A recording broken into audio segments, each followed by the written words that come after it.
So this time we've got you from your home, and this evening, let me just actually get the ball rolling. Tonight we've got Dr. Pavan Kumar sharing on how to reclaim your power. And Pavan's going to be sharing a number of insights. He's a very practical speaker, very entertaining without making you forget what you want to walk away with. So he's going to be sharing insights on what makes you feel powerless, what drains your power, and how is it that we accidentally give it away. And then what is it going to take for me to own my power? And what are the techniques and things that I can do to recharge myself when I feel like I've been pushed to the limit? Dr. Pavan Kumar is a dentist with 25 years experience plus. He's a practice owner, but also a dental educator. So somebody with a very large, full-on timetable. And so I'm going to now click out and allow you to enjoy Pavan. I will return after the meditation to put forward your questions to Pavan. So if you'd like to submit any questions, do it through the question and answer link, and I will then ask Pavan those questions on your behalf. Pavan, all yours. Thank you. Okay, so welcome everybody. Nice to join you again. So tonight's talk, talking about feeling powerless. What makes us feel powerless? Why do we become like that? And how do we regain our power? And some of the conversation that myself and Arti were just having now touched on some of the things I want to share with tonight. So let me just start with feeling powerless. I mean, you know, why do we feel powerless? And I was reflecting on my own little journey. And the analogy I came with was once I remember I was at home with my family and there was a power cut. So, you know, loss of power, physical power, electricity. And it was amazing how much impact it had. You didn't realize, you know, all the lights went off, the alarm went off, the phone was off the hook, just had mobiles. But, you know, it was a bit, and it was winter as well, so it's quite cold. Heating wasn't on. So, you know, I felt quite helpless to the point where, you know, I told my wife and my daughter to go to sister-in-law's house, and it was warm and they can stay there. And I kind of wrapped an extra coat, you know, 2 coats on to keep warm, and stayed in bed and kept the lights on and waiting for it to come on, thinking what's happening. And at that point, I know we're talking about a physical power cut, but I think that's a good example or analogy how I felt powerless. You know, it was something out of my control. I'd lost control of what was going on, and I really felt I wasn't in charge of what I was doing. And that, for me, is a definition of powerless, when you haven't got control of how you feel and what's going on around you.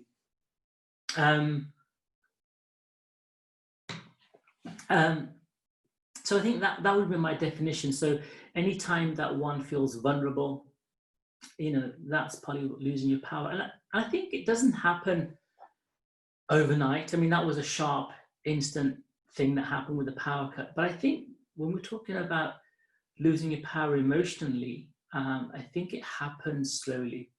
You know, the old scenario of, and I've probably been victim to this at some point, where, you know, things are going on and you kind of feel a bit downtrodden and you feel things are unfair, and you just think, you know what, I'll just stay quiet. You know, it'll soon sort itself out. And you just hope that things will change. But slowly what you're doing is giving away your power. And you're giving away your power. And the power you're giving away is what you need actually to change that. And what happens, the situation where you're feeling powerless, the other person involved in it who's taking your power is probably enhancing his position and taking more power. So that kind of status quo continues. So I think that's one thing. So it doesn't happen slowly. So I think sometimes we have to be a little bit switched on and make sure that we don't allow it to happen. So it's not kind of thing that happens overnight. It's a slow, insidious thing that can happen in the background. And I think what tends to happen is, you know, when you feel powerless, you can feel vulnerable, unhappy, frustrated. And sometimes, you know, sometimes recently, I've actually been asked the question about work, and a few times you feel like you're just surviving. But when you're getting that feeling of just surviving, I think that you're losing your power. Um, so I think we can diagnose what it is when you lose your power. It's a feeling of helplessness. It's a feeling of feeling frustration, angry, and it could be with politicians. It could be with your spouse, partner, any kind of relationship. It could be with systems. It could be with finance. So those kind of two things are those kind of few things are kind of or one of the main kind of things where you can lose your power to. Um, so I think the other thing to look at it now is, so okay, I've lost my power. I've lost this kind of feeling of feeling in control. So what kind of power are we talking about? Are we talking about power as in like power, or are we just talking about power? So I think for me, I would say my power, for me personally, I looked at it in two ways. One is power of external things. So a power of, say, money, title, relationship, the people you know, the networks that you have. So that can give you power. Or by agency, some people may call it. And the other power is the power of the self. So I think you can see by just the definition, when I was talking about how we lose our power, I'm talking more about those agency powers, you know, where you're relying on your power through relationship, money, title, friends, networks, and stuff like that. So the difference is that can be taken away, as it is on maybe a daily basis, on a regular basis. It happens a lot. But the one power that really can't be taken away is the power of the self. This is the field of the inner being, the innate self, and we'll delve into that a little bit more. So we really got to shift our identity to this self, this core. And I think that is where we have to tap into our real power. So one is understanding when we lose our power, what it feels like when we lose our power. And the other thing is, okay, so I've lost my power, what do I do to gain it again?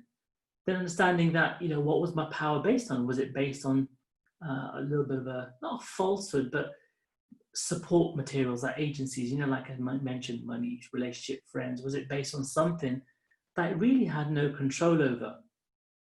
Because if you imagine, if you have no control over something, you know, like Murphy's Law, Sod's Law, whichever law you call it, that if something can go, will go wrong, will go wrong. And in the same way, something that's not yours to control will go out of control.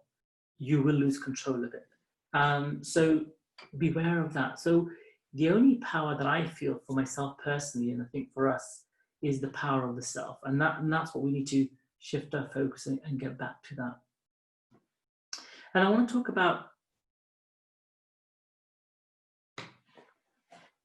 you know, this process about becoming powerless. We mentioned about it happening gradually. And sometimes when I've been kind of not a victim of it, and I'll mention the word victim, is because you allow it to be, because you think, oh, you're doing a nice thing, you're doing a good deed by just being passive, allowing it. You know, it may be seen as a spiritual thing to do, just to allow people to do that. But in fact, what you're doing is you're slowly, chronically eroding away your power without knowing it. And what happens, you just kind of accept the status quo. You just think, well, you know, I'll just accept it the way it is.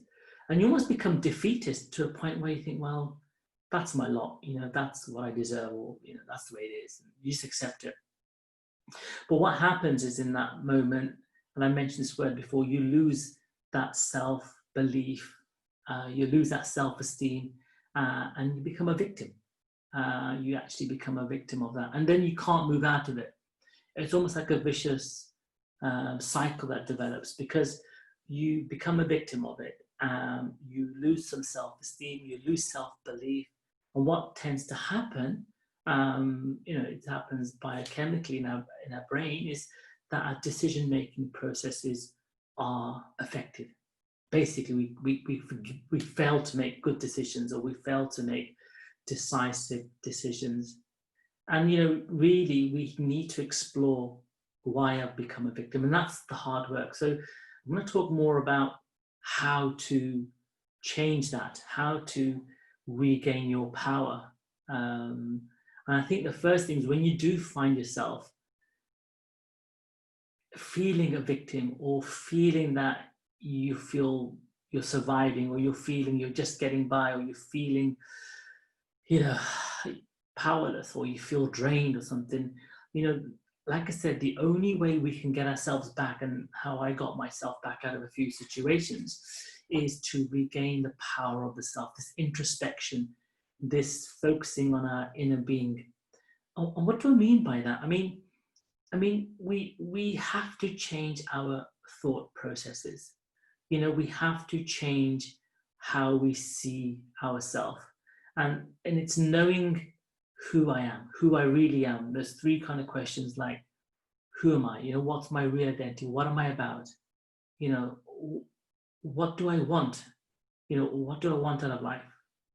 And, then what do I do? What do I need to do about it? What do I have to do? So these kind of three questions, like knowing who I am, knowing what I want, and then knowing what you need to do. Those three kind of main questions, I think I found helpful to get to the core self. And once you're at that core self, and you recognize and you create an association with that for yourself, that's the complete opposite of the victim status. Because I think at the core self is this kind of, people call it the chi, the life force, the spirit or soul. It's our being, it's our inner being, and that is kind of an energy source. It's where everything emanates from. And this point, you can begin to empower yourself. And that means by changing your thinking, changing your perception, and having courage to make that change. Now, these things are easy to sit here and talk about. And it can be easy to do sometimes, but I do understand it can be difficult. And for me, some of those things were difficult. So my journey, when I was facing hard times, when I was feeling powerless, when I was feeling part of the system, I didn't really have control. I was working, paying tax, doing my duties, and it was just more of a process. That's what started my personal inquiry. And it took me, I would say, a good 5 years of slow, steady, I'm not a quick learner. It took me a good 5 years of slow, steady practice and exploration to find out who I really am. What am I about? What do I want? And what do I need to do? So it took a little bit of time. And obviously, I had the luxury at that time of not being in a very desperate situation, but being in a situation where I knew there needed to be some change. Needed to know that there is a better way ahead, wanted some more enrichment. So that's what started my inquiry. And then when I started doing this inquiry, I found out, what's my real core values? Because I think with anything, what I find is when I work from my core values, it's a certain truth. It's a truth of yourself. And if it doesn't agree with someone else, or doesn't align with their feelings or their truth, that's fine, because their truth is their truth. But for my truth to really get away from this powerless feeling, and get into your self-belief, your self-esteem, and your core, or being centered, is to understand your values. And you'll know what those values are. You'll know that you're a person who likes honesty, or you're a person who likes courage, or you're a person who likes straight talking. Whatever those values are, you'll see that in somebody else, and you'll resonate to it, because it's something you kind of, you vibrate the same frequency, and you kind of get attracted to it. And, yeah, I like that. It's something like you want or you've had. So I think you can explore yourself and try to find out what are my core values: love, empathy, respect, courage, humor, whatever it is. And I think for myself, when I work from my core values, say one of them, could be forgiveness or kindness, then when I come from that kind of space, no matter what I do, no matter what I say, I have a certain amount of courage to speak up, to make decisions, to do something, because for me, that is my truth. And if it's my truth, then it's wrong, not wrong for me. So only you can be the author of your own story. You know, that's the thing. You don't want to allow somebody else or some other entity or some other system to author your story. Only you, only your decision is important for that. And that's the whole thing of this introspection and getting back to the core of the self where you can regain that power. So just taking a moment to think back what I just said is like to really connect with your core values. You'll know what they are. You may have one straight away that you can just think, oh yeah, I think I really like, you know, commitment. And then once you know those, whenever you come from that point, it's almost like a filter to change your thoughts and to change your perception. So when you have a thought, if you haven't got this core value sitting in front of your mind or your thought processes, then it'll just go through and your ego will respond or something else, or you react, or you'll revert back to being just, okay, I'll stay quiet and let it be. But when you've got your filter of your values, whatever goes through it, you'll respond to it. Rather than react to it, you'll respond to it in a way which is truthful to yourself. So you'll say it with conviction, you'll say it with without any ill intent. You know, so whenever you respond, it'll be non-disingenuous. It'll be a genuine response. So even though it may contradict what someone's saying, but because it's said from your core value, people say, actually, I'll take that. So you're saying it with love. You're saying with a certain kind of gravitas, where people actually take that on board. So I think that's one of the main things for me, is connecting with my core values. And whenever I did something or challenged the status quo or responded to something I didn't agree with, then, you know, I found when I responded, people are kind of like, okay, I see your point, and they're more responsive to that. So that kind of made me feel more empowered, you know, gave me self-belief, my self-esteem was intact. So, and then that starts another vicious cycle where it almost feeds off itself. So for me, that was quite a pivotal thing, to change my thinking. Because you may think, well, how do you change your thinking? You just don't suddenly change your thinking. Well, yeah, you can't just change your thinking. I can think about red or I can think about blue. It's a binary choice. Sometimes that binary choice of how you think is difficult because of what's happened before, because you've lost your power. Because that way, when you've lost your power, you probably haven't got the courage or the strength or the emotional strength, spiritual strength, whatever strength you want to call it, the power to make that binary choice of, this is how I want to feel. I do not want to feel sad. I do not want to feel belittled.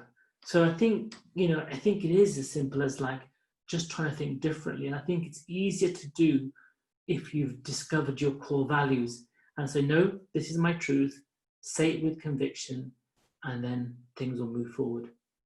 Because if you don't, then, you know, you've kind of gone to that powerless system, and you know, you won't be able to make these kind of changes and choices to change your perception. Because I think those are one of the key things to regain our power, is to really change our thinking, change our perception, you know, change the language, you know, rather than say, oh, I can't do this, I'm no good at that. So, well, I'm going to try this. I've not tried it before. I'm not sure how I'm going to do it, but I'm going to try it and see what I do. So even that subtle change of language, just changing positive language, just using more of that, would be enough to help change your perception, would be enough to maybe move out of that kind of powerless feeling and give you that little bit of courage to move forward. And it's almost like, I've said this before in a talk before, and you may have heard me say it before, it's like the whole thing about lucky charms, you know? How many of you out there believe lucky charms work? Some do, some don't. But the majority of lucky charms work, and that's been scientifically proven. And it's not because that four-leaf clover or the lucky rabbit's paw or the shoe horse that you carry in your back pocket always pinches when you sit in your car. It's not because of that. It's the fact that you changed your perception. it's the fact that you've changed your thinking. So the reason why lucky charms work is the fact that you've attached a positive thing to an item. So you think, okay, I've got a lucky stone in my pocket, therefore I will succeed at this. And that lays that seed of thought. That has changed how you think. Automatically you're more courageous because you feel you're lucky. And if you try, you succeed. The problem is sometimes we almost talk ourselves out of trying. So the lucky charm does work. So, okay, you may not want to carry a horse's shoe in your pocket or a four-leaf clover if you can find one. But, be your own lucky charm. Say, okay, I'm Pav, I'm feeling lucky, so therefore I'm going to have a go. So just having this attitude to try, to change, to move forward, will make a difference. And you'll find that this little bit of traction you get into a positive outlook will make a difference. Excuse me. So yeah, coming back to, you want to be the master of your own destiny. I know I've used some of these kind of like taglines, but they are true. But you've got to make them work. They won't happen by doing nothing. What happens by doing nothing is you lose your power. So we need to do something. And with anything in life, especially for myself, there's always been an investment in time, in exploration, for self-inquiry. And then you discover some tools. And this is the kind of things I learned when I started to regain my power, starting to understand what my values are, what my core principles are, the kind of the five main: love, peace, happiness, truth. Those kind of things that you want, bliss and joy, those kind of things are innate in a lot of people. So you may find your value that you kind of think, yeah, this is mine, is similar or fit into that category of about 5. So once you start this self-inquiry and you take a few steps down of courage and you begin to see change, you think, okay, this is something that could work. And then the other thing is going to be in the same way, like I mentioned earlier when I was talking directly, that sometimes we can step back into our own comfort zone, and that's where change doesn't happen.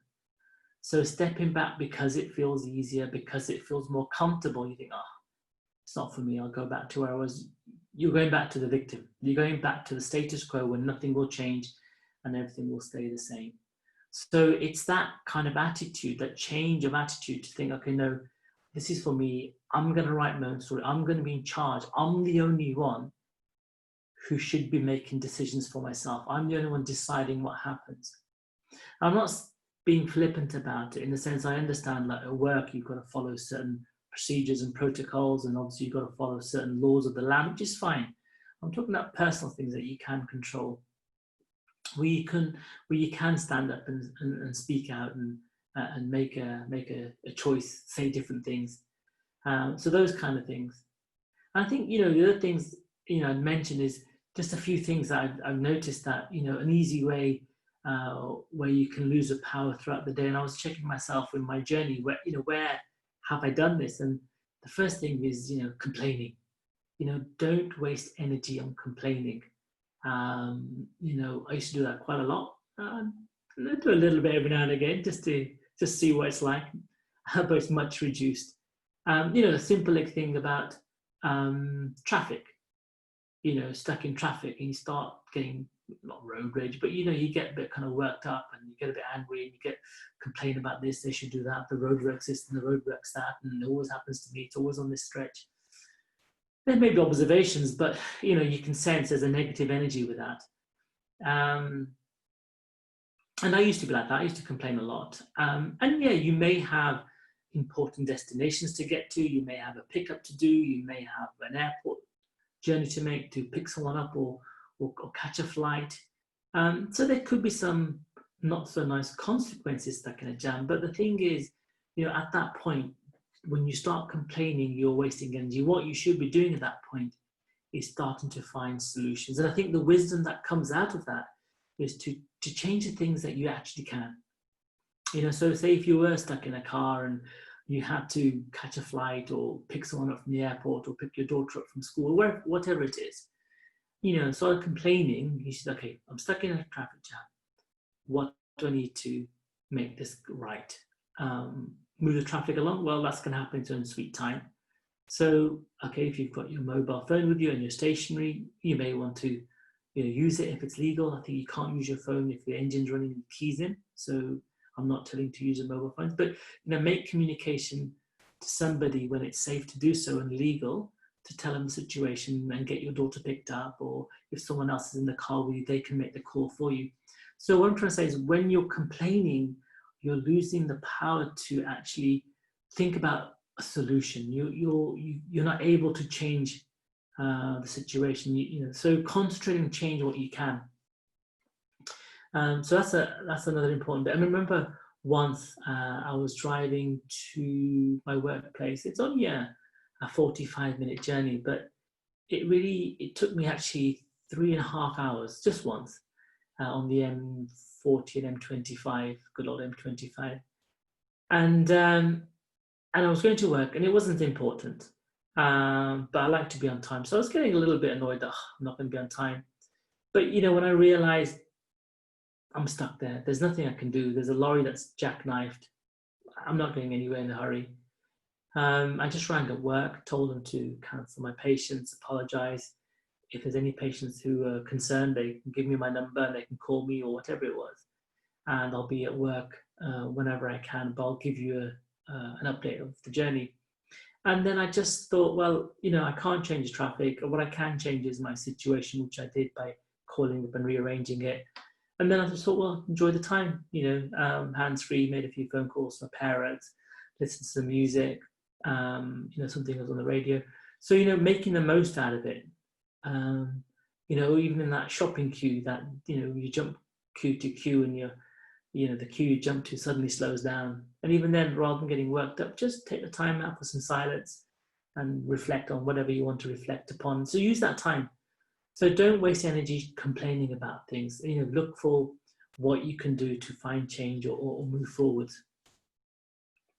And the other thing I find about powerlessness, or when you give it away, in my situation, looking at the times when I was ill, so having self-pity gives you power, because you're going into that kind of needy status. Help me, I'm not good, or help me, I'm ill. So not having, not getting involved in self-pity, but instead turning towards gratitude. Think about the things that, oh yeah, I have got someone who can care for me. When we're talking about ill health, I can go to the doctor, I can get to the hospital, someone will see me, I will eventually get better.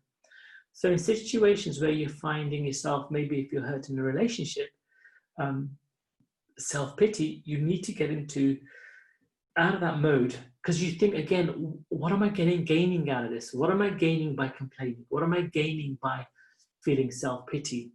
If you ask those questions, and you've got to remember to ask those questions, otherwise you'll just get into that cycle and just end up being powerless and not do anything about it. So when you ask those questions, you can actually, let me be thankful what I have. Let me be grateful. And people talk about having gratitude, and that's another big thing that's gaining traction. A lot of people are having gratitude journals and practicing gratitude. So I think for me, my natural kind of antidote or opposite to self-pity is gratitude. Be grateful for the things that I have, what I can change, how I can move forwards. Then the science is now proving that your state of mind can affect your immunity. So there's studies coming out that saying when you're grateful or practicing gratitude, it boosts your immunity. And the other thing I'm going to talk about is forgiveness. Because another thing I found about this whole power struggle for the self, being powerless and regaining your power, is sometimes when we get angry at somebody and we get frustrated at them, that's a key time where we lose our power. So someone failing to meet our expectations because we're attached to the outcome. And that really, we lose our power. And if we stay in that angry state, we stay in that frustration, and we stay in that kind of hard done by state, the person who caused this or perceived to have caused this upon you, it doesn't affect them. The only person it's harming, the only person who's losing their power is you. So, when you're getting angry and frustrated, the only thing to do is forgive. And forgiveness really allows you to accept what's happened, allows you to move on. And what it does is, by allowing you to move on, that anger, that frustration, that again causes a biochemical change in you. If you're acting in a forgiving way of what's happened, then again, there's benefit. One, there's benefit. You start regaining your power. You stop losing it in frustration and anger. But then you also gain by not having this negative energy, going from forgiveness, looking for solutions, thinking of a way out from the situation, you move on forwards. And again, the forgiveness, when you practice that, there's a certain amount of kindness. And studies, again, are showing when you practice forgiveness and kindness, it reduces that stress. Because how many of you get angry and you get all worked up and you get all stressed about it and all het up, and you can feel your temperature rising and you can feel you getting red in the face and you can feel your heart palpitating. So that's anger for you. But if you're able to forgive, those palpitations will reduce, the blood pressure goes down, the stress levels decrease. So actually, by being in a forgiving state, by practicing forgiveness, it gives you health benefits, as well as regaining your power. Because each one of these things where you lose your power, it's taken away from your connection to your core. This is why we're talking about that self-core, because that's where your power resides, having that connection with the core. And that's what happens in daily life. And that's what happened to me personally when I was going through my journey of self-inquiry. I was losing myself and losing that connection. And over the years, I've seen how I've improved in my connection and how I've managed to not give away my power and maintain my power, and continue on my journey and make a better job of it. It's almost like, the flow of energy, the field, the energy flow. If there's a blockage, and the blockage could be due to your anger and not forgiving somebody, and that creates a block. Unless forgiveness comes and melts that away, the flow of energy can't happen. The flow of exchange can't happen. The flow of life can't happen. So it's quite a negative energy to have. So when you can forgive, you're allowing that flow to happen. If that flow in life happens, then power starts to flow. You regain some stability and regain power, and you can move forward. And that episode can then develop a little bit more. So these are things that I kind of came across in my own journey. Really letting go of this anger. And the thing is, when you forgive, there's a certain type of forgiveness. It's got to be unconditional forgiveness, where you really mean it, like, yeah, I forgive you. Yeah, that's not going to work. They're going to know you're not genuine. So it's really, again, and this kind of genuine forgiving happens again when you're connected with your values, what I mentioned earlier. So if you're connected with your core values, then when you do an action, forgiveness, then it comes across as being a genuine response, the genuine altruistic kind of action. The other person feels it, you definitely have felt it, and you've let that go. So it won't come back. And if you've let it go fully, it won't come back, and it's still niggling in the back of your mind. So it's having that deeper forgiveness, that unconditional forgiveness that really works. So those are the kind of main things about power that I found for myself. And I think the hardest thing for my journey, and I think the hardest thing that people may find, is this kind of changing our perception, changing our thoughts. And that really takes a little bit of time and practice. Like with anything, it does involve effort, involves engaging in what you need to do. So if you ask those 3 questions, who am I? Understand your greatness, understand your qualities. What do I want? What do you want out of life? What's your journey? And what do I need to do to gain or get there? Then those questions will start to unlock that connection and find out what's going on. So changing the perception of who I am, what is my greatness? Not that I'm just just a little cog in the big machine. No, I'm great in my own self. I'm playing my role perfectly. I'm doing what needs to be done. Having some respect for yourself, that self-respect, enables you to have some feeling of gratitude to the self as well, that you're able to make these changes, that you're able to, that you are important. And, it's not a lie, it's not something false. Everybody has a uniqueness, everyone has a gift. Sometimes we don't know what it is, and sometimes we haven't been able to access it. But by connecting to the core and understanding that you are this being, that it is inside you, and only when we connect to that can we begin to discover who we are. And only then can we discover that actually this power, or this powerlessness that we feel, is us. I'm kind of responsible for it, not what's going on the outside. I'm responsible for it because I've actually got the choice to either give it away or not to give it away. And not to give it away is by saying, no, this is not what I believe, this is not what I want. This is my values, this is what I want. I'm going to have the courage to say what I feel and respect myself and stay in my self-respect, because this is who I am. So yeah, you may be a nanny, you may be a father, you may be a brother, you may be a partner, you may be a postman, you may be a dentist, you may be a surgeon, you may be whatever. But that is perfection, because that's your role. You're doing that in the way only you can do. No one else can do that. So, a little thing that I did for myself, or a little bit of practice, is I always tended to, when I was on this kind of journey of self-inquiry and improvement and understanding what I wanted, is to do every task the best I can, just to see how I felt and what values would come out, and practice kindness. Because what I found is, if a little bypass to be more connected with yourself is practice kindness. Go out your way to be kind. And what happens is, just by the act of kindness, biochemically things happen in your body. Chemicals get released, hormones get released, where you feel good. And when you get that feel good factor, like we said before, you'll do it again and again and again. So, just practice kindness and gratitude. These things will become a lot easier. And I found that helped me. And it's almost like a little crutch to get to the next level, because you can go quite deep. And sometimes when you go deep, and I know I've been there, sometimes you're a little frightened to go down inside and maybe face some hard truths and face some fears that you have. But unless we face these fears, then nothing changes. You need to, as I say, move outside the box. And when you do that, there's growth.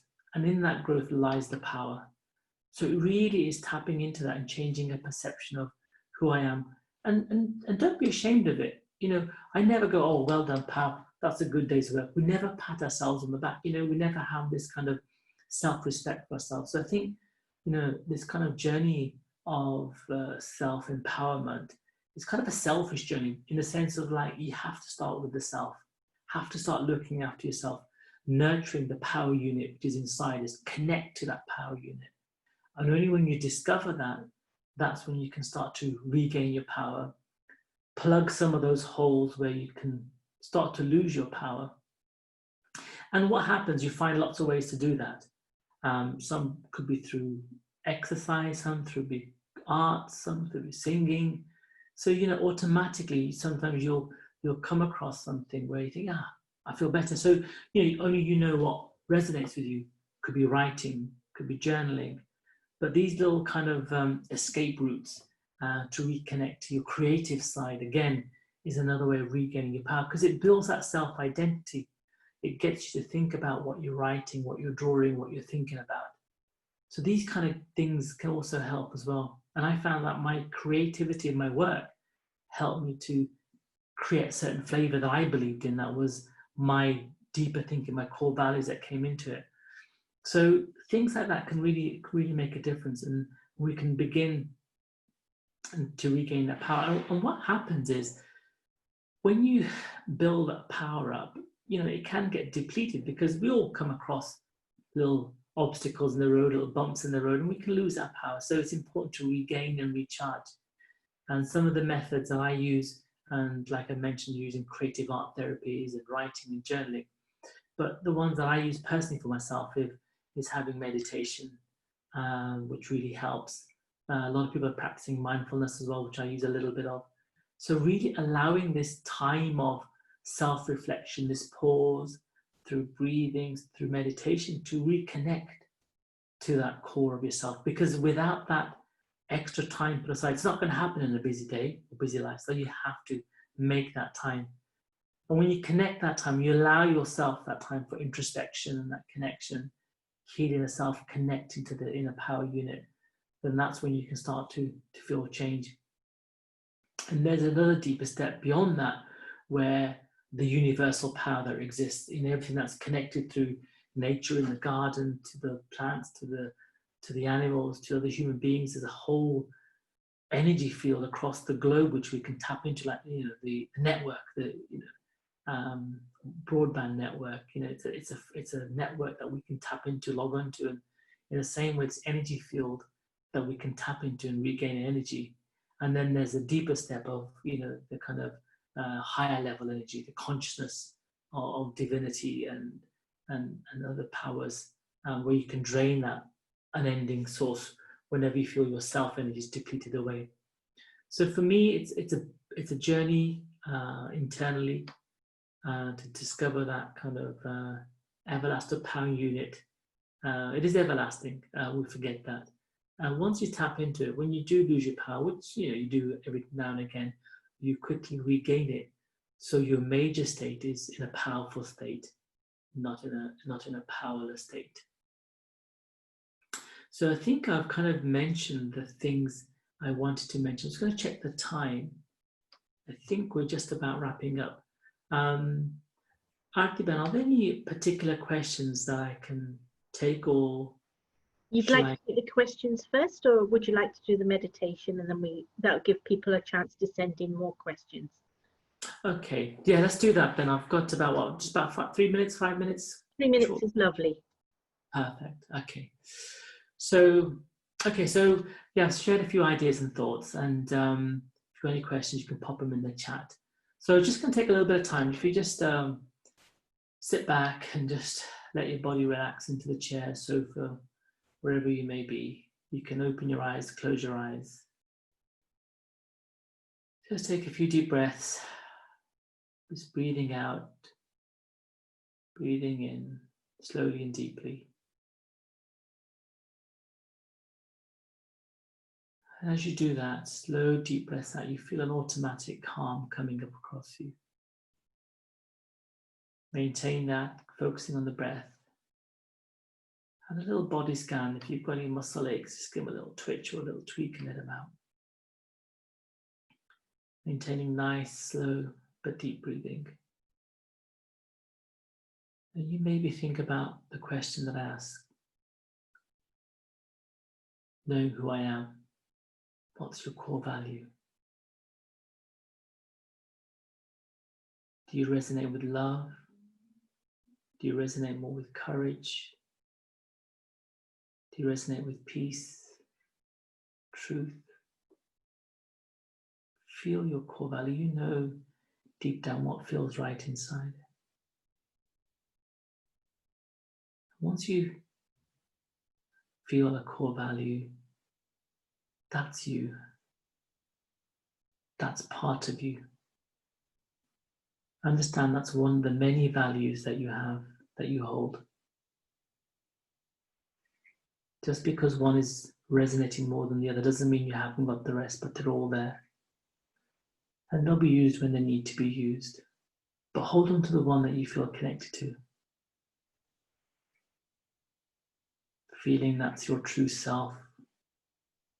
Feeling that energy within. Knowing that there are some more values of power. Once you know who you are, you can begin to think of what you want. What do you want in your journey? What do you want your story to say about yourself? How do you want to explore this wonderful journey that we have? The opportunity to get day in, day out. Once you get an idea of what you want to do and how you want to experience it,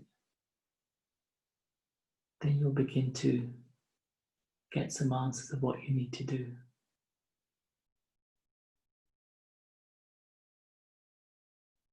Just holding that thought, the values, the feelings, and the actions that you will create going forwards.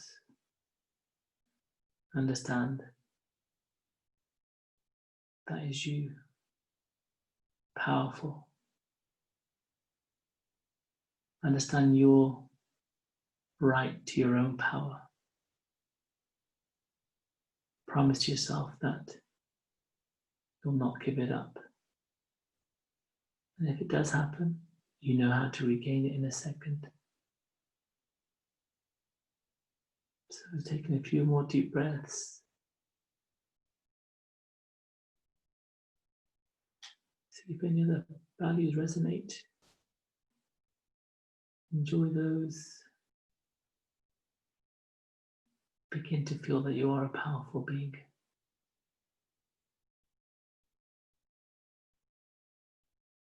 Slowly holding on to those feelings of power, having a glimpse of yourself. You come back and return to where you are, sitting comfortably.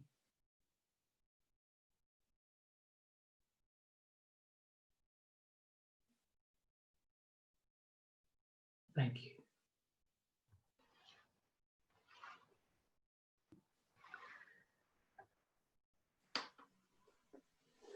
Thank you, Pavan. Okay, we've got a couple of questions that have come in.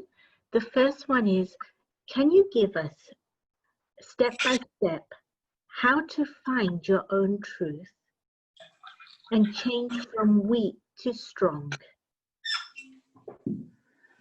So I hope you've got another hour.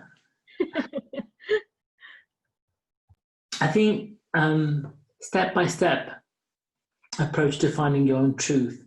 I think the first thing is you've got to allow yourself to do that. Just spend some time quietly and understand, reflect back on times where you felt good, where you felt happy, where you felt in control. It could be a holiday, it could be in a scene in nature, it could be whatever.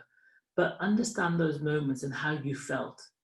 You felt awe, you felt wonder, you felt exhilarated, you felt uplifted, whatever those good feelings. So find a time in your life where you felt this.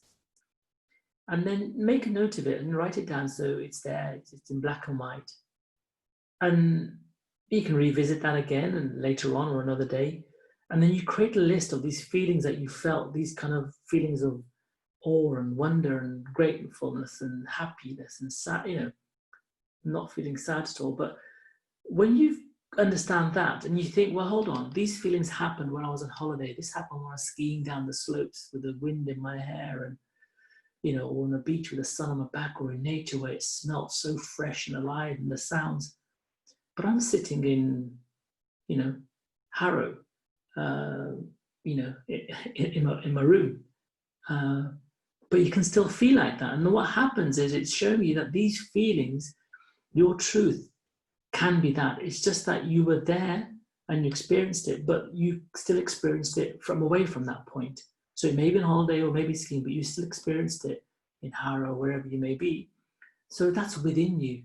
So what I did was I kind of got all these feelings that made me feel good, and the qualities that I felt people have told me that I have that you sometimes forget that you have.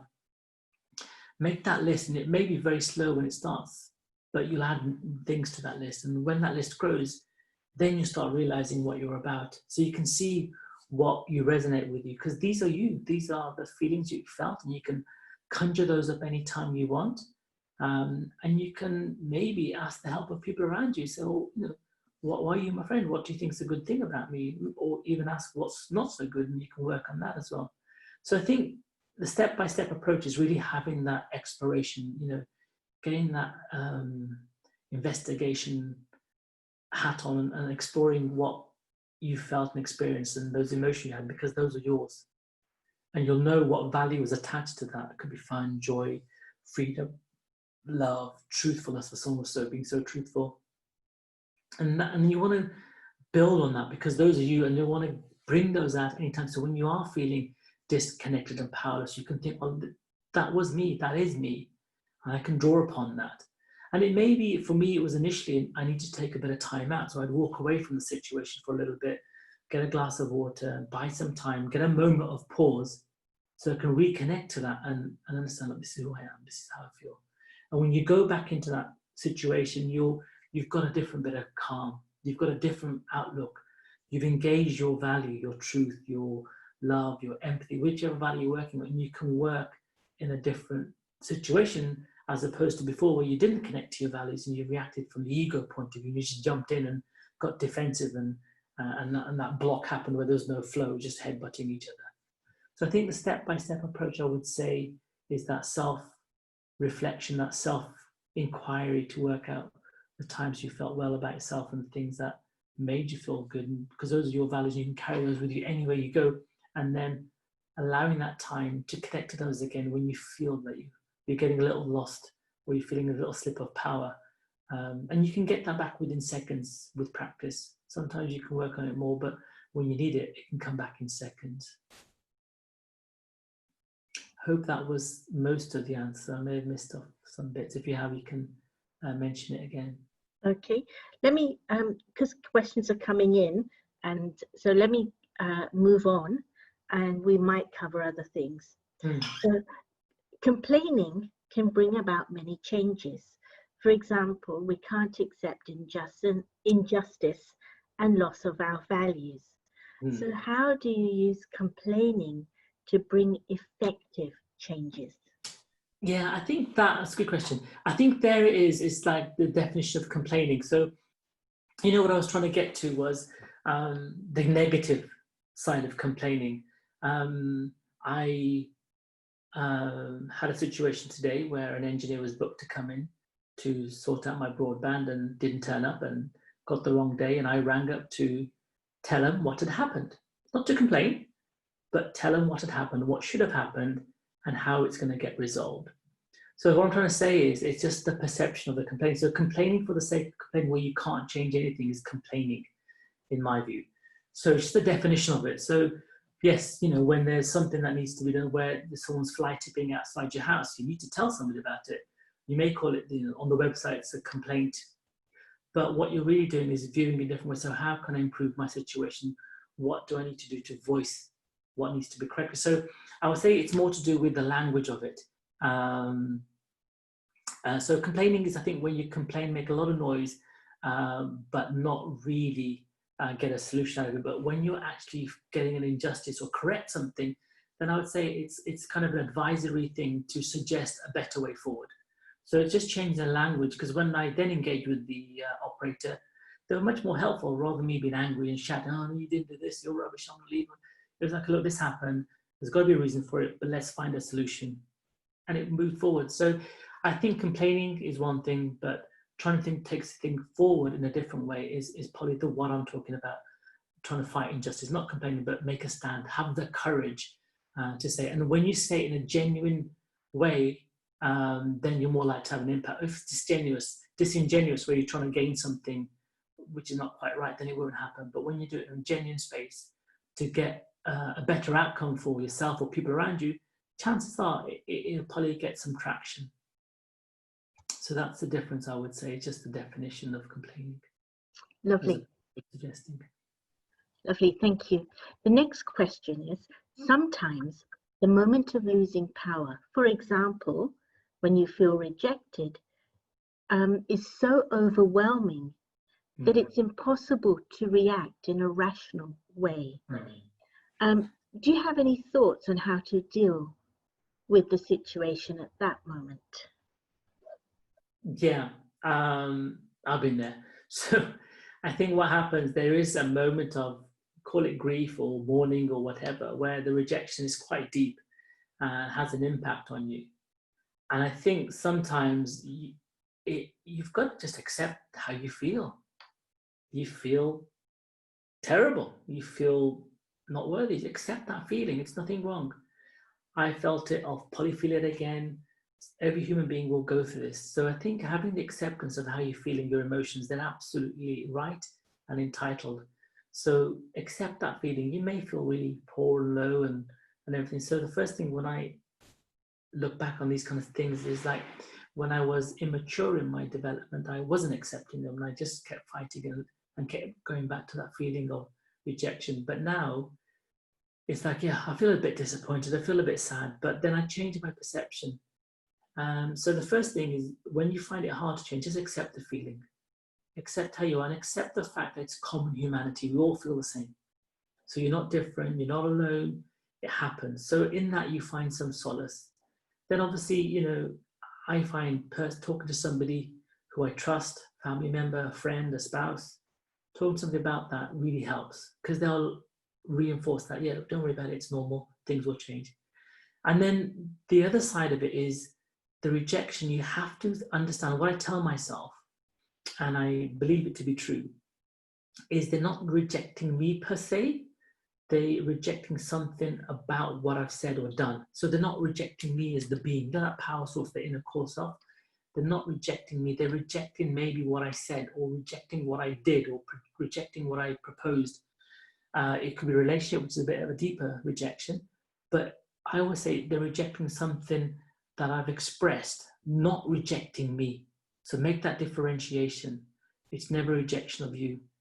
So that allows that bit of space to move forward. Then I think, well, what did I do wrong? What could I do better? And maybe they didn't do anything wrong, but it's how they perceive that rejection. So it's not always your fault. It's the person who's rejecting probably didn't get what they expected. So it's their expectation hasn't been met, but it's their problem that they had this expectation. You acted as best you could, knowing what you did, as best you could with all the inputs you had. So I think having that realization, it's not you that are rejecting, it's something that was expressed by you that was taken the wrong way that led to the rejection. I think that is really key, and that creates that space where we can then, okay, connect with your true self, say, I'm not like this, I'm a good person, or whatever it is, or my presentation of my architectural drawing was wrong because I didn't get the brief and I got it wrong and they didn't see it. So have a conversation with that person who rejected it so you can get your side across and think, actually, I didn't see that, you're right. So, you know, I'm not going to reject your proposal for the drawings or plan or whatever it was. So having some conversation, if it's possible, for when you got rejected. So those are the key things, is allow that emotion to happen, feel bad, sad, whatever needs to, because common humanity, happens to everybody.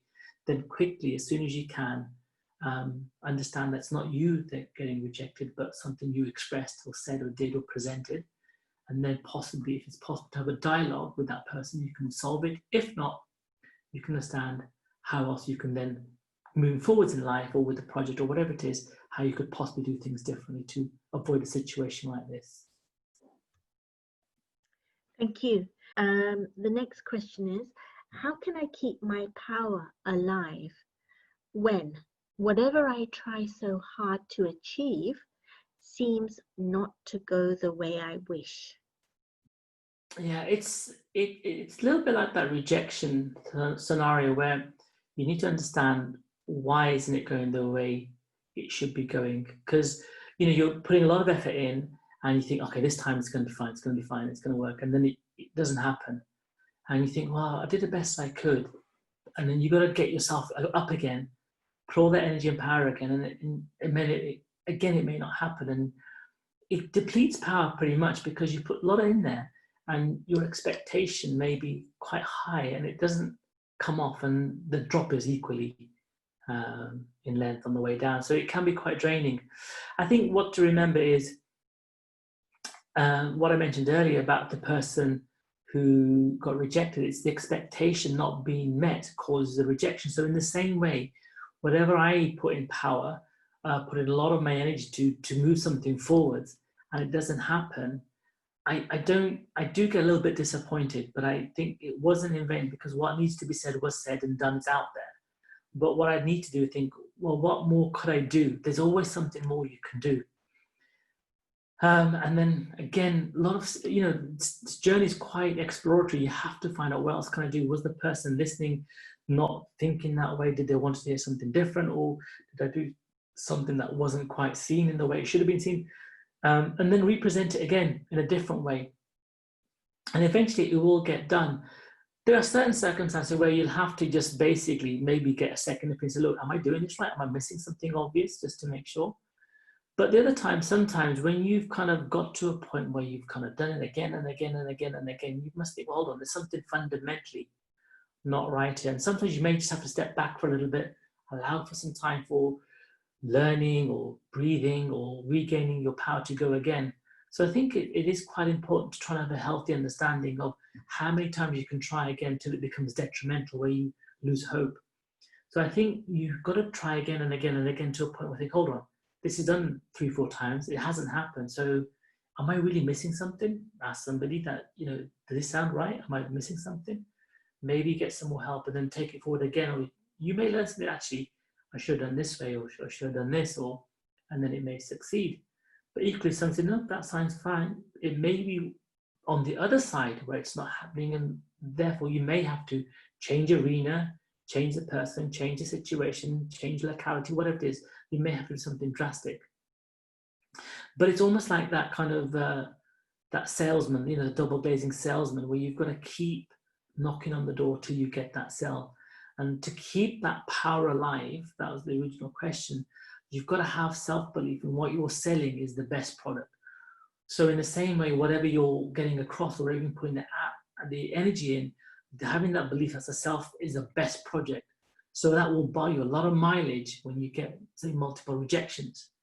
And so I think that's the thing, just having the belief that whatever you're selling or putting forward is the best thing. And then when you've got that self-belief, you'll have a lot more energy.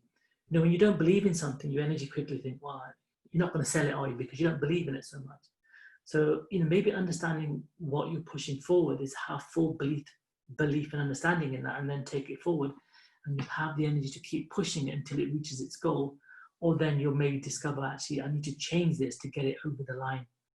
So I think having that belief of whatever you're putting forward is the best thing, and that will itself give you that energy again and again. But ultimately, if it comes down to you've done it a million times, you think, actually, I may need to change something, what I'm selling or what I'm doing or what I'm putting forward, or change who I'm telling it to or selling it to, or change the situation there.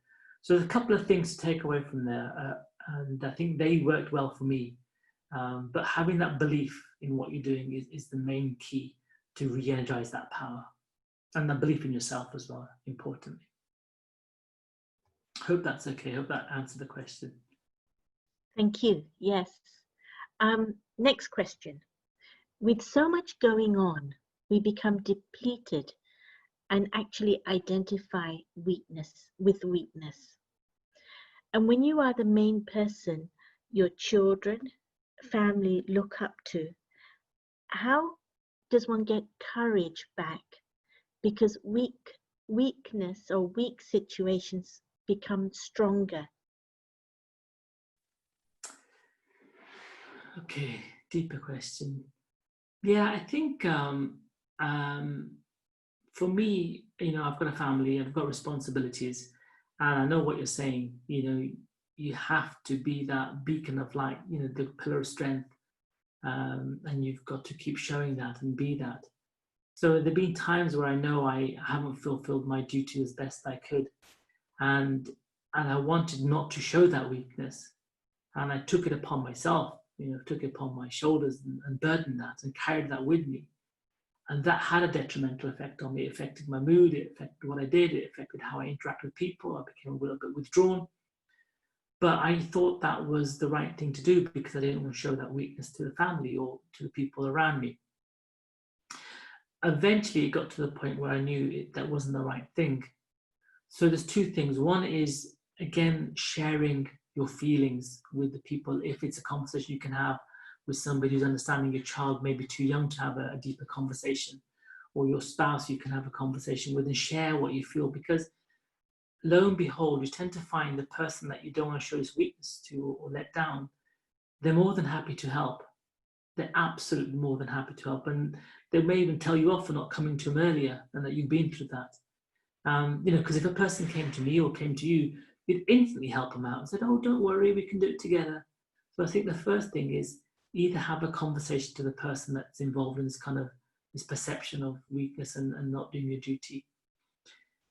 I think for me, what I did was I was determined. I was that double glazing salesman. I was more determined to find inner strength, to find what I needed to do, to build upon what little strength I had left to keep this going on, to keep this kind of show of strength, which may be right, which may be wrong. And for me, it seemed the right thing to do rather than having that conversation, which for me at the time seemed harder. So for me, the other thing is to develop your inner strength, to keep that strength, that power going, so you don't show that weakness. Now, that would work if you put the power in, and it could take the work in to discover that, and it could take a little bit of time, and you may not have that time because things are happening very fast. So, the conversation then comes back. But the other thing is you understand that, and for me, when I was going through my periods, was understand my weakness. What led me to be in that position? How can I avoid it? So again, having that self-inquiry, that detective work to find out where those traps are, to avoid those. It could be better budgeting, it could be better conversation, better friendships, it could be whatever it could be, but exploring those as well. So the third prong is to use those weaknesses to identify those and build strength into those. And sometimes you can't work on a weakness directly. So the way it works for me is find the strengths that you have, find the things that you're good at, build those up. And what tends to happen automatically, like tagging and dragging, your weaknesses improve a little bit. They improve, well, for me, they improved enough where I can control them and let them not come out too much. So where you can't work on a weakness directly, at least it highlighted or showcased where I needed to work. And if I couldn't work on it directly, I would get back to what I could change, what I said earlier, work on what you can change.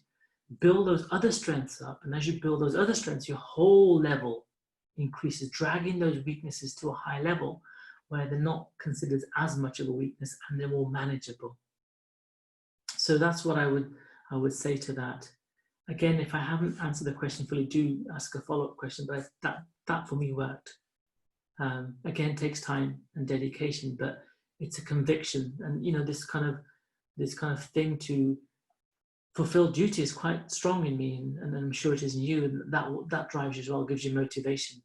But again, what I realized in this journey is, again, I had to come back to myself, my core, had to connect with that to make these extra steps.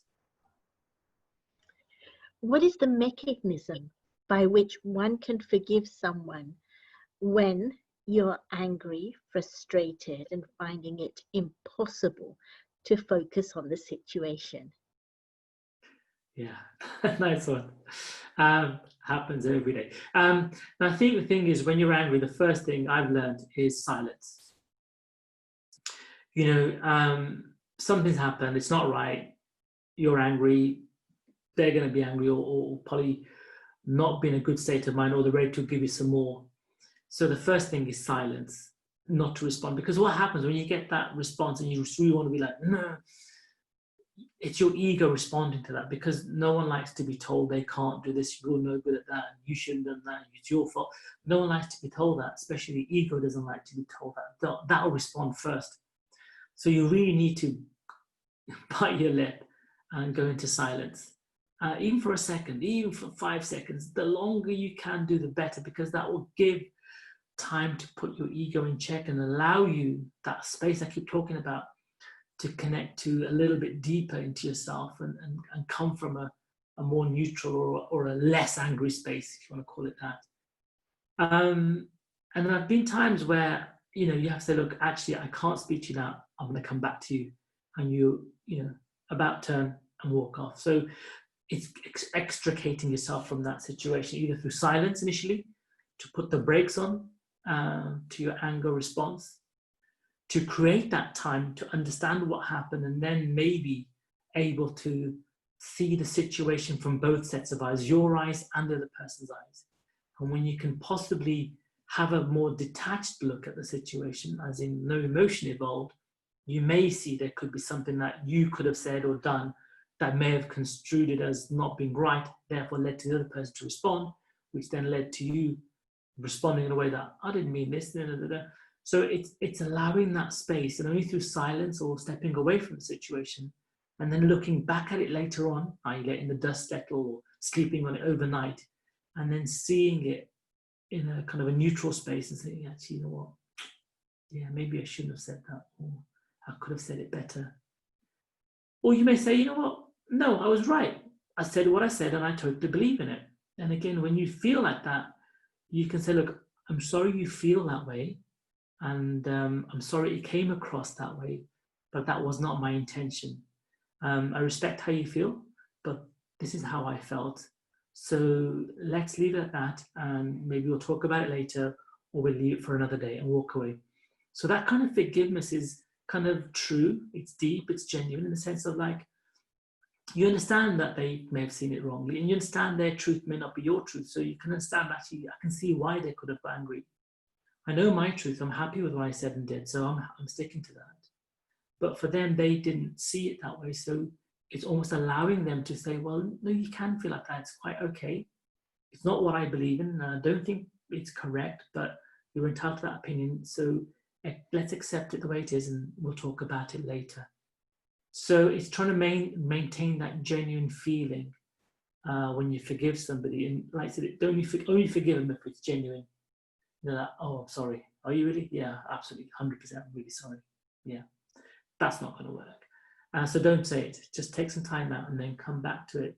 And just say it like the way I was saying that, you know, I believe what I said was true. I'm sorry you didn't see it that way. But let's leave it at that and maybe we'll talk about it later. So I think creating that space is important through silence or walking away for a situation. I think you've mostly answered the next question, but you might have something you want to add or expand on. And it is there ever a good time to walk away? And is this powerful? Yeah, I think there is a good time to walk away. I think there's two things, because walking away shouldn't be seen as negative. So sometimes when you walk away too quickly, it may infuriate the other person. So, you know, apart from, say, like when I say have a disagreement with a person or a patient, you must ensure that the person's safety. So you just don't storm out and leave the other person vulnerable, even though they may be upset. So I think storming out sometimes is a little bit too much. I will just take a few seconds, just check, you know, the person's safe and secure, and just say, look, I'm leaving this conversation. I'm not prepared to have it now, so I'm leaving now. So announce that you're doing it. So there's a good way to do it. Just because you don't want to leave something and something happens afterwards and you have regret, oh, I should only stayed and I should have done that. Just say, look, I'm not enjoying this. It's not going the right way. It's not gone how I expected. I'm going to end this conversation. I'm going to leave now. So we can pick it up later, or let's give it a few days and we'll connect later. So I think when you walk away, announce it, make sure it's happening, so you've told them and they know it, and they'll accept that more, actually, rather than walking away and say, well, how dare you walk away? You know, it could inflame the situation. So whenever I'm on the phone sometimes, I'll say to the person, look, this conversation is going nowhere. I'm going to end this conversation. Is that okay? Almost getting permission. So they're like, oh, okay. Or say no, say, look, I'm really sorry, but I have to end this conversation. I'm going to put the phone down now. And then, you know, so announce it. So there's a proper way to walk away. And the other thing is, but do it soon. Don't stay there and take in the firing line. Don't keep taking bullets. So as soon as you feel uncomfortable and you think it's not going to go right, make your announcement, stage exit left.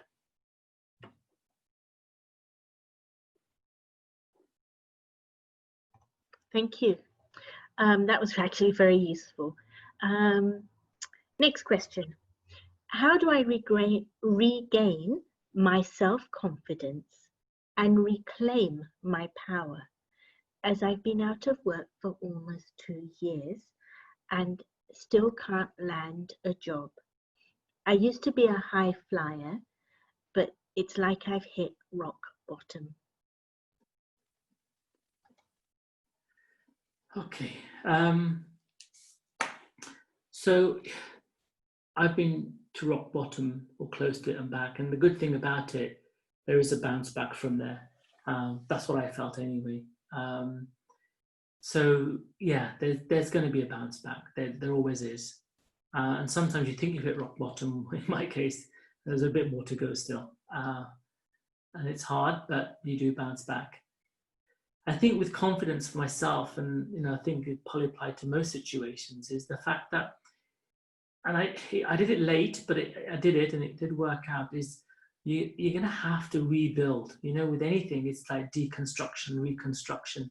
And in my journey, I had to deconstruct some of my false ideas and reconstruct the true identity of who I am. That's questions I asked myself. So one of the ways to reconstruct confidence and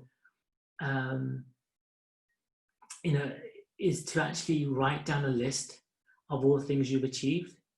It may sound cheesy, it may sound corny, but it's a thing you have to do. Write down all the things that you achieved. You said you were a high flyer. I thought I was doing well. And I'm sure these things are true. So write down the things that you're good at. What got you into the position that got you there in the first place, because those are good qualities. So get them out there. Write them down on a piece of paper, because they're your qualities. Crystallize them, black and white. And once you've done that, you will then start to see, actually, yeah, okay, this is me. And what you'll do, you'll draw up a list of how you were back in the heyday, in the golden age, when you were there. Obviously, times are now more difficult, and you've kind of identified with the situation now, and hence losing that connection to your true self, because that confidence that you're kind of lacking is because you've disconnected to the values and the qualities you had when you were high flying, when I was high flying, when I was in my kind of prime kind of thing.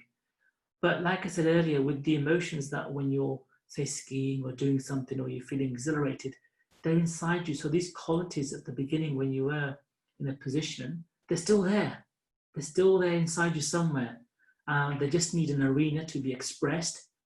So I think the first thing is to regain confidence, is to just start thinking about, this is you, this was you, this is you, this will be you.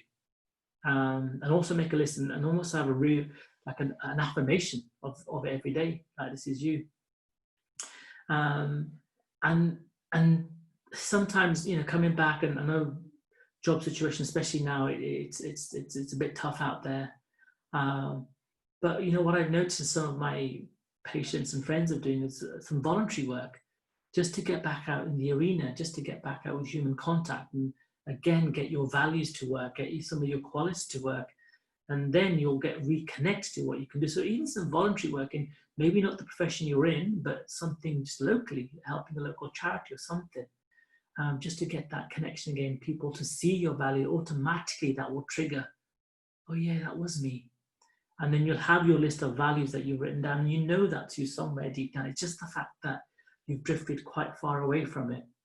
So the power will come from exploring what they are, writing them down, making sure that you say to yourself, these belong to me, this is me.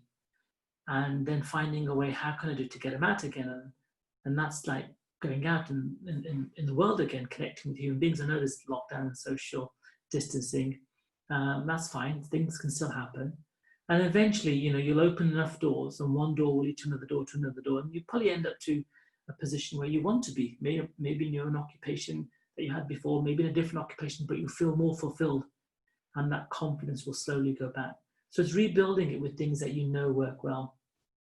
Like I said, an early thing is, work on things that you're good at.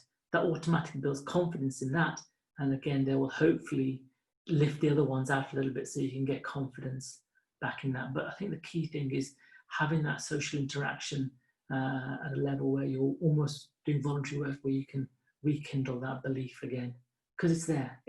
I've been there, lost, and you get back on the horse, and it goes again. Sometimes the hurdle is it can take longer than you think, so be prepared to keep at it. Keep this kind of gratitude journal of yourself, and it will pay dividends. I'm sure it will pay dividends. Thank you. I think there's a couple more questions, believe it or not. So there's one question right at the beginning. You were saying about how we let go of our power to others. But isn't it possible sometimes that when you try to control situations, you spend too much power. And that maybe the alternative is letting the situation run and seeing what happens and stepping in when it's needed. Correct. In the sense of like that's the kind of analysis which I agree with. So so fighting the battles, and like I said earlier, that you can win and change situations that you can change and not what you can't change. So it's like trying to make the change that you want to implement. If it fails, it fails. And you think actually this is going nowhere, then you conserve your power. You've made it known what needs to be done, and you've kind of made the comment of what needs to be said, so it's out there. But change's not happening yet. The time probably isn't right for whatever reason. Maybe your conviction isn't there, or maybe the person listening isn't open to that suggestion then. So yeah, you're right. I agree with you. It's time to regress, not regress, but to retract into yourself, maintain that boundary, that healthy boundary where, okay, I'll be quiet, I'll allow it to be, but I'm not going to let it overwhelm me. It's not going to start eroding into my values or what I believe in. But I'm quiet, I'll let it be. But that's the balance, that boundary. You've got to have a healthy boundary where you know where to stop, because you're pushing, and you're thinking, like the earlier question, you're kind of losing the power because it's not changing. So you should step back a little bit into your boundary, the line of control, but don't allow the situation then to go past into your being, and then you're losing your power. So it's maintaining that boundary. And when you feel that change, actually, I don't feel comfortable, it's happening again, this is exactly what I was saying, then you can maybe step out with that renewed power and go back into it. So yeah, I totally agree with that. Having a situation where you're staying quiet enough to let the status quo be, but you can only do that if you're sure that you're not allowing your self-esteem, your self-belief to be eroded, your values to be eroded. So you're kind of quite firm. Because if you're connected with yourself, you'll feel actually, I don't feel right, that doesn't feel good, you don't feel nice about it. So you know that you're allowing it too much. And you've got to step up a little bit and make that kind of push for change. So yeah, it's a bit of a push-pull, but the main thing, like I'm saying, is understand that boundary. So have a healthy boundary where you're pushing enough that you can make change, or you're resisting enough with enough internal power not to take your self-belief and self-esteem away. Thank you. And I think this is the final question. Can you remain spiritually powerful all the time? Okay, yes, but with some caveats. The aim is yes, you have to. I think what it is, it's basically, that's my aim. You know, I aim to have a connection with myself all the time, to my inner core, so I don't lose that connection. But you know, you do lose it sometimes. You're tired, or you just haven't invested the time that day. Something's caught you off guard. So technically, you can't maintain it all the time. But the ideal is to maintain it all the time. And the things that I do, and things that we can all do, is practice at maintaining that connection, whether it's through art, whether it's through meditation, mindfulness, breathing, whatever connects you to that, takes you to your core, and then stay in there. So we're shifting from an external perspective and going internal. So rather than looking at our senses and hearing what we hear about this and that, seeing what we see, the news, the this, the that, rather than that, allowing us to lose our power, our spiritual power, is to go inside and live in that space of our core values, our spirit, our soul. So that soul consciousness, that internal belief where my filter of all that comes in, the filter of all my senses is peace, purity, love, courage, empathy, peace, everything like that. So whatever comes in goes out, goes through that filter. So whatever I think, whatever I say, whatever I do, has that value embellished on it. So the aim is to be like that all the time. I try hard, and I'm sure I'm not like that all the time, but that's the goal. And I think we can all try to be that, because if you're trying to be that, you're doing pretty well. You're going to be pretty good. So I think the perfection point will come many years down the line, but the more we practice at it, the more we can maintain that for a longer period, and hopefully forever. Thank you, Pavan. There are many people saying thank you. They thoroughly enjoyed the talk. Thank you. So yes, we hope to have you back. I enjoyed it too. Thank you. Thank you. And I also want to thank everybody who stayed on. All it takes now is to say good night and look forward to having you all back soon. Thank you. Good night. Thank you, everybody.